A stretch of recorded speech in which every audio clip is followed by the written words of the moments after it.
Buen día a todos y todas, sean bienvenidos al debate entre las corrientes de opinión que se encuentran a favor y en contra de la adopción de parejas del mismo género o adopción homoparental. Su servidora, quien les habla, Carol Pérez, estudiante de Ingeniería Multimedia, hablaré a favor en este debate y trataré dos temas particulares. Uno, el bienestar de los niños y dos, culturalmente cómo vemos a los homosexuales y percibimos a los homosexuales. Comencemos con el primero, bienestar de los niños.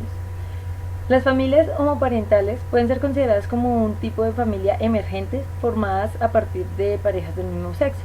Se reconoce como uniones maritales, de hecho, y con la sentencia C-577 de 2011, por el cual la Corte Constitucional amplió el alcance de noción de familia, es decir, que ya una pareja formada por homosexuales o formada por lesbianas se concibe como un ámbito familiar.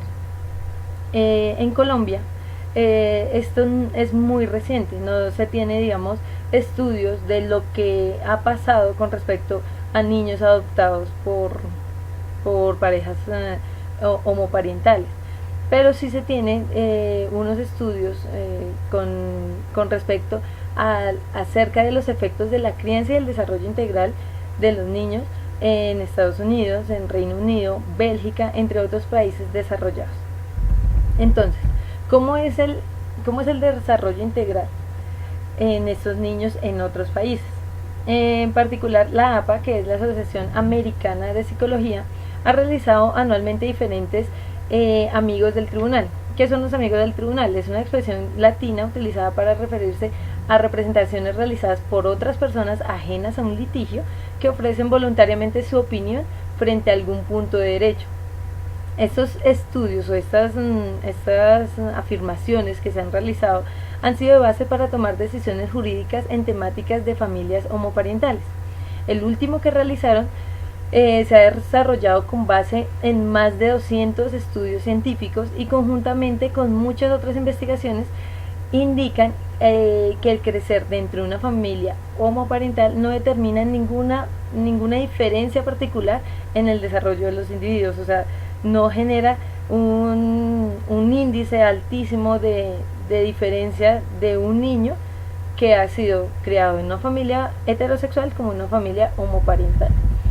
Los estudios concuerdan en que en el ajuste psicológico, emocional y social de los hijos e hijas de familias homoparentales se relacionan con las dinámicas familiares y en particular con la comunicación, el manejo de normas y los aspectos socioeconómicos, y que la orientación sexual de los padres no importa al ajuste de los hijos e hijas. ¿Qué quiere decir esto?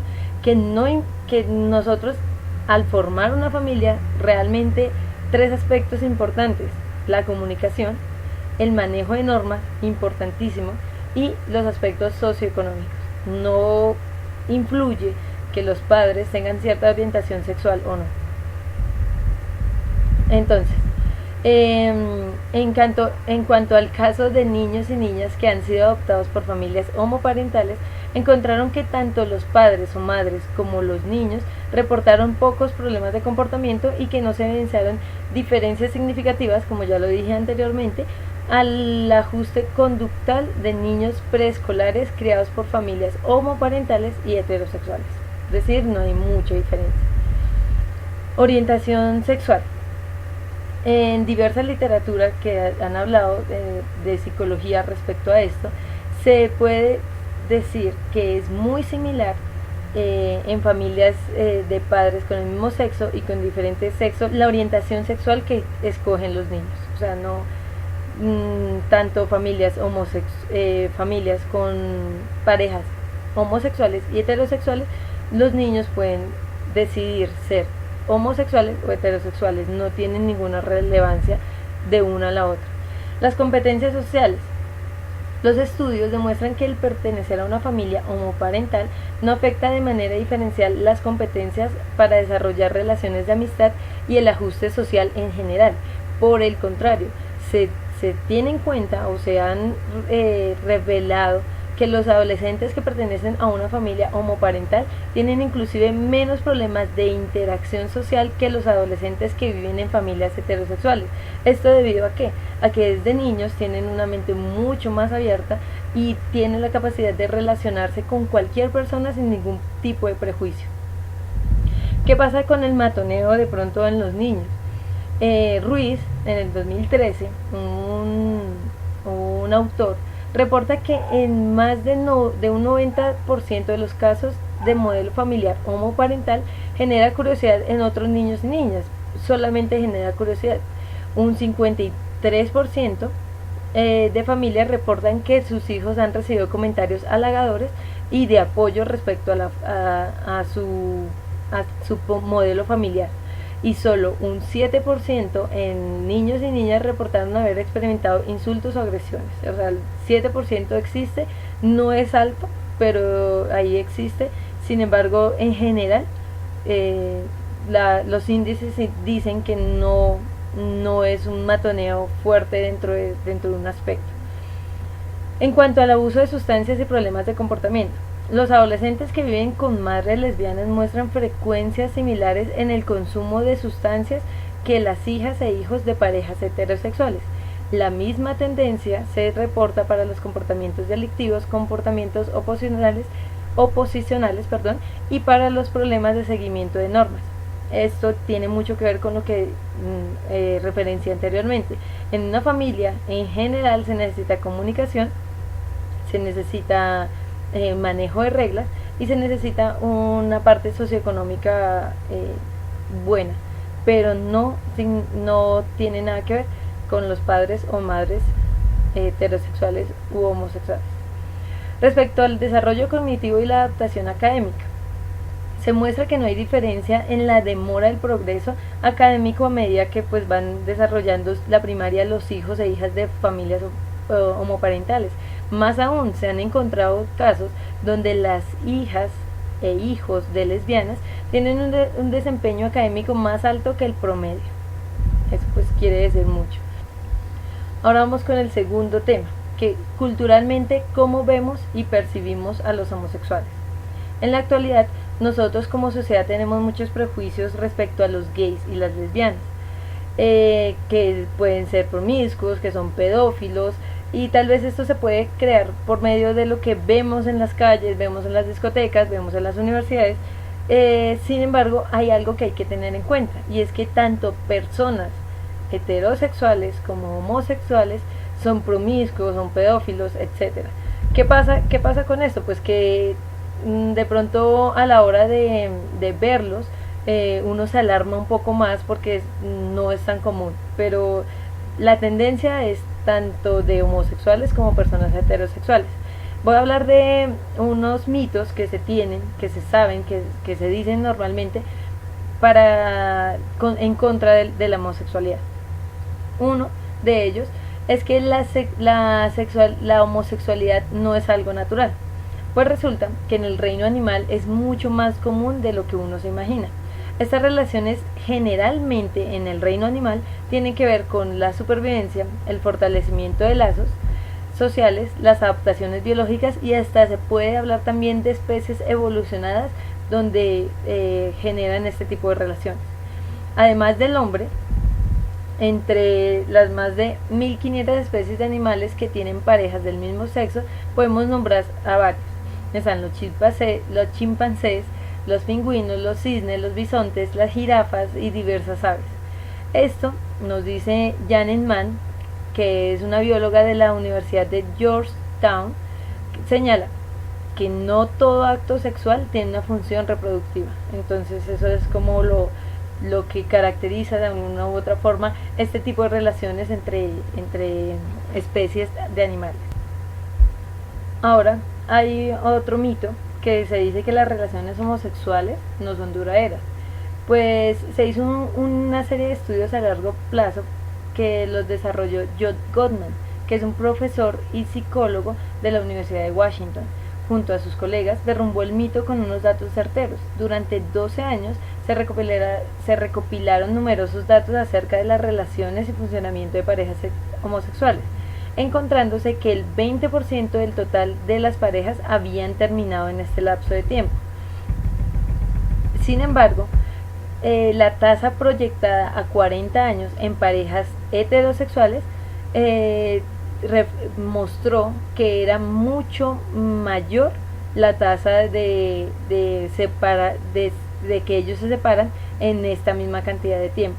Es decir, que el profesor Gottman dijo como que la implicación general de esta investigación es que hay que liberarse de todos los estereotipos hacia las relaciones homosexuales y tener más respeto por ellos como una relación seria.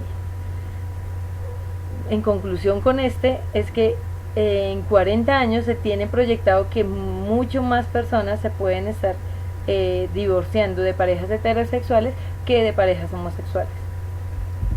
El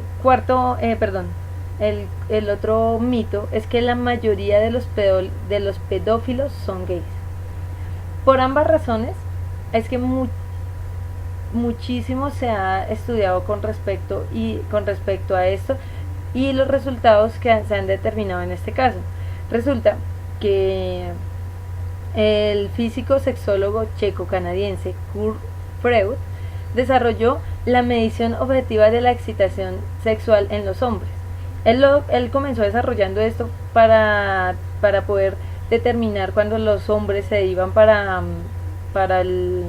prestar el servicio. Muchos decían que no lo podían prestar porque eran homosexuales. Obviamente esto pasaba en otro país, en Canadá.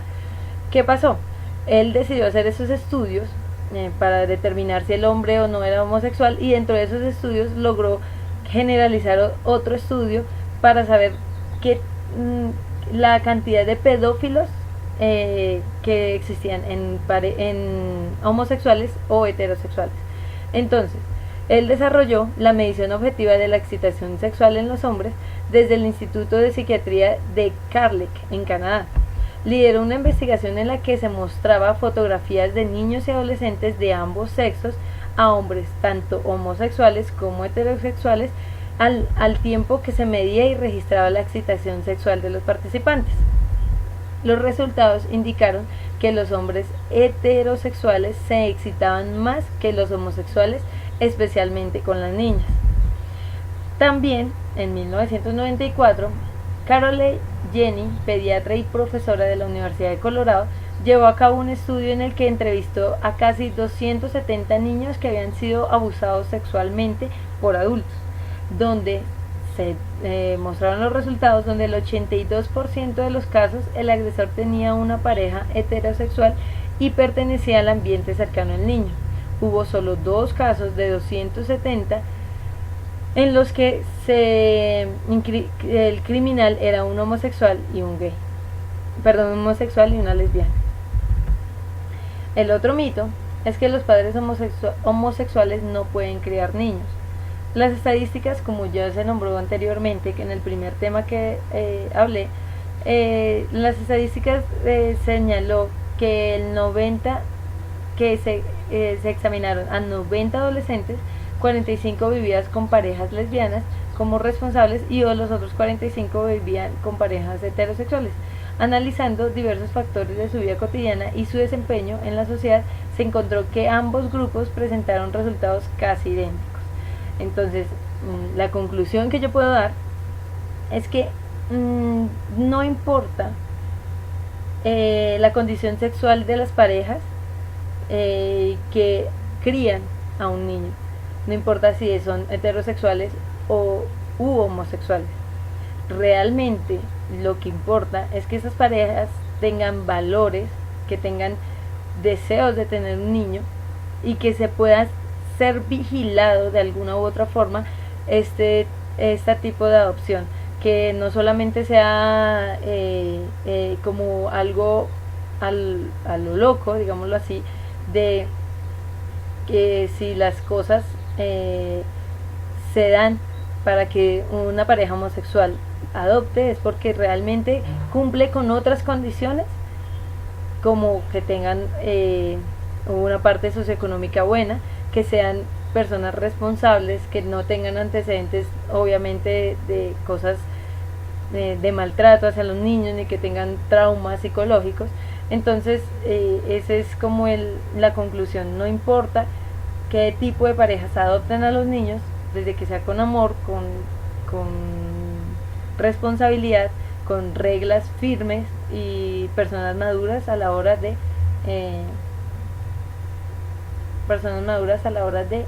adoptar. Muchas gracias.